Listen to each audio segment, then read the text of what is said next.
Olá pessoal, terceiro ano do ensino médio, tudo bem? Vamos hoje falar um pouco sobre a lei de Ohms.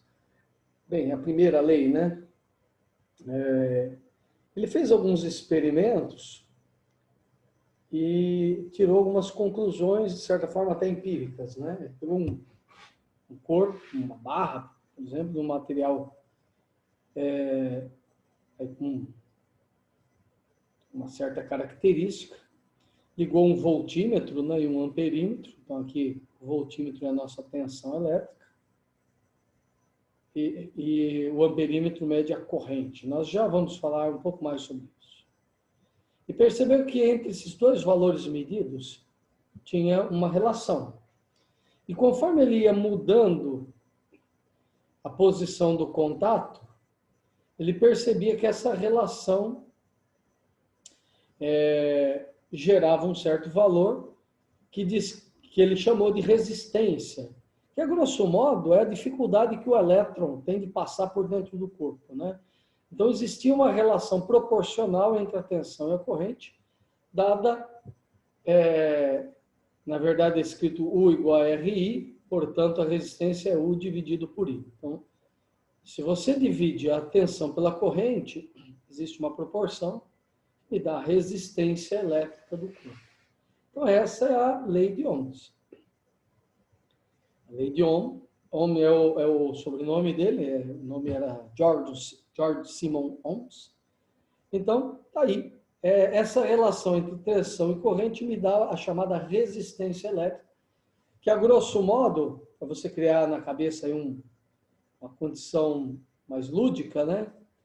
É como se o material, as moléculas, né, os átomos, oferecesse uma certa dificuldade a passagem do elétron. Então, lógico que a resistência elétrica tem a ver com o tipo de material. Porque o material que tem pouca dificuldade para o elétron passar é chamado de condutor. Agora, aqueles que as moléculas têm um arranjo molecular mais complexo, enfim, isso, lógico que é uma condição mais lúdica para você entender melhor, né? Vejo que fica muito difícil do elétron passar, então, às vezes nem consegue passar, ele morre, a cinética do elétron morre no meio do caminho, ele acaba nem conseguindo passar, isso aqui é o que nós chamamos de isolante. Né? Então, não é que o elétron morre no caminho, na verdade, não tem como destruir esse elétron, mas vai perdendo a cinética, né? O que isso quer dizer? Que a energia elétrica, na verdade, é a energia cinética do movimento do elétron. É o movimento do elétron. Então, se ele consegue fluir, eu tenho energia de movimento. Esse fluxo ordenado de elétrons é o que a gente chama de eletricidade. A quantidade de elétrons que passam por segundo, ou de cargas, na verdade, cargas Q, né? Porque quando eu falo do elétron, estou falando de carga. Quantidade de cargas elétricas que passam numa seção transversal aí, numa área, por exemplo, né? Na região do condutor, isso aqui é a nossa, de certa forma, nossa corrente elétrica, né? A corrente elétrica é alguma coisa em coulombs por segundo, né? Isso aí que é o ampere, é a unidade do ampere. Muito bem. Então, você poderia entender isso a grosso modo, comparar a corrente elétrica como se fosse a velocidade que o elétron tem. Né? Então, quanto mais rápido ele corre aqui dentro, mais calor ele produz, inclusive esse é o princípio do efeito Joule. Né? Então, logicamente, por isso que quando você liga algo em curto-circuito, não tem nenhuma resistência, basicamente, para segurar a velocidade do elétron, vamos dizer assim, ele passa tão rápido que superaquece o condutor, ele pum, derrete, queima, né? Então, por isso que o fusível, quando a amperagem aumenta muito, ele derrete e acaba queimando. Né? Muito bem, já a tensão elétrica tem a ver com a quantidade de cargas que você tem acumuladas, né? Entre uma região e outra, né? Que é a diferença de potencial. Inclusive, existe uma brincadeira que muita gente faz, apesar de não ser 100% válida, né? Mas dá para você criar uma boa ideia na cabeça, né? Sobre a corrente e a tensão. A tensão medida em volts. Em volts. Como que é? É comparar com a hidráulica, né? Então, quando você tem um cano aqui, por exemplo, e uma torneira, a torneira. Bem, a torneira está fechada, então aqui dentro a água está pressurizada, existe uma pressão. Então, lógico que se você abrir, ela passa a ser... Essa pressão é o potencial, na verdade. Não há movimento das partículas, mas existe uma pressão. Quando essas partículas começam a se mover? Na hora que você abre a torneira. Então, na hora que você abre a torneira, na hora aparece um fluxo. Isso aqui seria equivalente à vazão hidráulica, né? A vazão hidráulica é equivalente, vamos dizer, a ideia estrutural à corrente elétrica. Lógico que os efeitos não são, né? O pessoal da elétrica fica bravo quando a gente faz isso, porque lógico que a eletricidade tem outras características, né? Mas muita gente não consegue enxergar, criar uma visão na mente, né? Para poder entender o que é a corrente elétrica. A corrente é um fluxo gerado por um potencial, né? Esse potencial, que no caso é a pressão interna aqui dos canos, poderia ser algo comparável à tensão elétrica, né? Então, só para a gente criar uma ideia na cabeça, né? Então, é como se a pressão elétrica fosse, né? Comparada à pressão, fosse a nossa tensão elétrica, e a corrente seria o fluxo, né? Fluxo que passa numa determinada seção, lá em cargas por segundo. Tudo bem? Então é isso.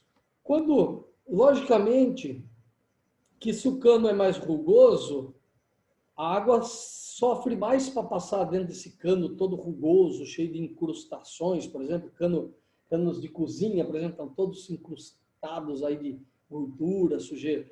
A vazão é prejudicada. Então, o que é isso?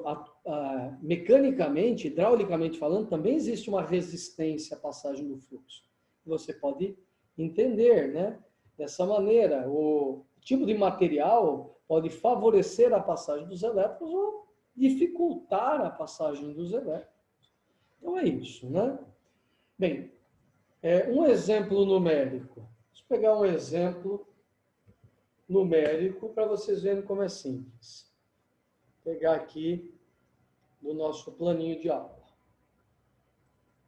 Vejam eu deixei a teoria aí, olha, vamos fazer isso aqui. Um resistor. Então, o resistor é um tipo de elemento que tem por objetivo criar resistência elétrica mesmo. Normalmente na eletrônica. É um corpinho cilíndrico com umas faixinhas coloridas, né? E nele, então, esse resistor é de 100 ohms, essa ferradurinha, que é a letra ômega, né? É a que representa a unidade ohms. É percorrido por uma corrente elétrica de 20 miliamperes. Lembre-se que o mili é o 10 a menos 3 e o micro é o 10 a menos 6. Então, isso aqui é 20, 10 a menos 3 ampere. É 0,003. A DDP é a diferença de potencial, ou seja, não se fala em DDP, está se falando no U, né? Que é a tensão elétrica, certo? Se falando no U. Então, ele quer saber qual é a tensão que está aqui, vamos chamar aqui uma bateria, né? O melhor seria o símbolo, né? Assim, o símbolo. Esquece isso. O símbolo aí de uma bateria, por exemplo. Qual é a tensão em volts aqui, o U, né? Que percorre. Então, vamos fazer essa conta. Eu sei que U é igual a R vezes I. Então, U é Qual que é a resistência? 100 vezes 20, 10 a menos 3. 100 vezes 3 casos a menos, né? 1, 2, 3, né? Então, 0,2. Então, quando você multiplica 100 por 0,2, duas casas, U é 2 volts. Então, pronto. Já sei a corrente elétrica que está passando neste sisteminha aí. Um pequeno circuito com um único resistor e uma fonte, né? Tá bom, pessoal? Então, vou deixar o quadro aqui para vocês verem um pouco maior, para vocês verem como foi a conta, né? Novamente, que ficou o quadro muito pequeno. Temos um resistor, onde a resistência é 100 ohms. Aqui o I é 20, 10 a menos 3 amperes, que equivale a 20 miliampere, né? Então, lembrando que o milli é a potência de base 10, 10 a menos 3, né? E o micro, quando ele aparecer, é o 10 a menos 6. Legal? Então, é isso. Ligado a uma fonte, eu quero saber quanto que é o valor dessa fonte para ter intensidade suficiente para gerar esse efeito. Então, como U é igual a RI, o R é 100, o I é 20 e 10 a menos 3, que equivale a 0,02. 100 vezes 0,02, 2 volts. Então, está aí a letra A do exercício. Tá legal, pessoal? Então, ficamos por aqui. Obrigado. Bons estudos aí a vocês.